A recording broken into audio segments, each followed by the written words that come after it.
Good morning students, मैं सुषमा और आज हम करेंगे क्षितिज भाग 1 कक्षा 9 में ललद्यद द्वारा रचित काव्य वाक।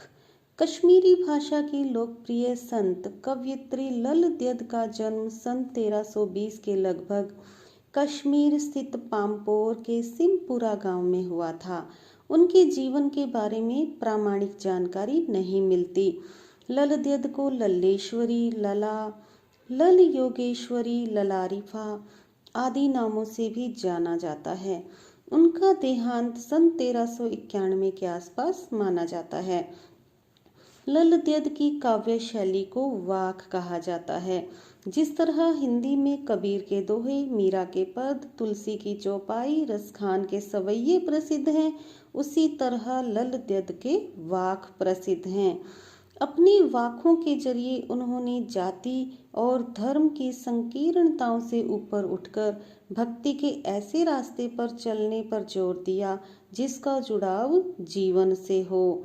उन्होंने धार्मिक आडंबरों का विरोध किया और प्रेम को सबसे बड़ा मूल्य बताया। तो इनका पहला वाक देखेंगे अपने। रस्सी कच्चे धागे की खींच रही मैं नाव, जाने कब सुन मेरी पुकार, करें देव भव सागर पार। कवयित्री कहती हैं कि यह जीवन जो है वो कच्चे धागे की डोर के समान नश्वर है और इसी कच्चे धागे अर्थात कच्चे धागे रूपी जीवन से मैं प्रभु भक्ति की नाव को खींच रही हूँ। जाने कब सुन मेरी पुकार, करें देव भव सागर पार। ना जाने उसके देव उसकी पुकार कब सुनेंगे और उसका बेड़ा पार कर देंगे। भवसागर अर्थात संसार रूपी सागर। पानी टपके कच्चे सकोरे, व्यर्थ प्रयास हो रहे मेरे। कवयित्री कहती हैं कि ये जो जीवन है वो मिट्टी के कच्चे सकोरे के समान क्षण भंगुर है। कच्चा सकोरा अर्थात कच्चा मटका। जिस तरह से कच्चा मटका होता है उसी तरह से जीवन जो है वो उसके समान है, कच्चे मटके के समान है। प्रभु मिलन के सब प्रयास बेकार हो रहे हैं। जी में उठती रह हुक, घर जाने की चाह है घेरे। हुक अर्थात तड़प, वेदना। तो कवयित्री कहती हैं कि उसके हृदय में रह कर एक तड़प उठती है कि वह कब अपने प्रभु से मिलेगी। अब वह अपने घर अर्थात ईश्वर से मिलन को जाना चाहती हैं। तो इस वाक्य के माध्यम से कवयित्री परमात्मा को पाने के लिए लगातार प्रयास कर रही हैं, किंतु मिलन हो नहीं पा रहा है और उनके सारे प्रयत्न जो हैं वो बेकार हो रहे हैं। और कवयित्री ने जीवन जीने के साधनों को किससे तुलना कर रही हैं? कच्चे धागे की डोर कह रही हैं। जीवन को कच्चा धागा कहा है। आगे देखें। खा कर कुछ पाएगा नहीं, न खाकर बनेगा अहंकारी। कवयित्री कहती हैं कि हे मनुष्य, तू सांसारिक भोगों में लीन मत हो। यदि तूने सब कुछ खा लिया अर्थात सभी भोग विलास में ही तूने अपना जीवन बिता दिया तो कुछ नहीं पाएगा। न खाकर बनेगा अहंकारी। यदि तू इस भोग विलास को छोड़ देगा, त्याग कर देगा, पूर्णतया त्याग कर देगा तो तुझ में अहंकार आ जाएगा।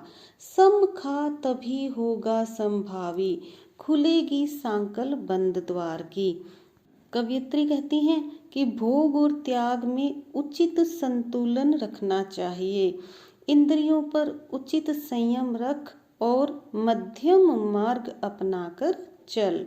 इसी सम मनोदशा में प्रभु प्राप्ति के बंद द्वार खुलेंगे।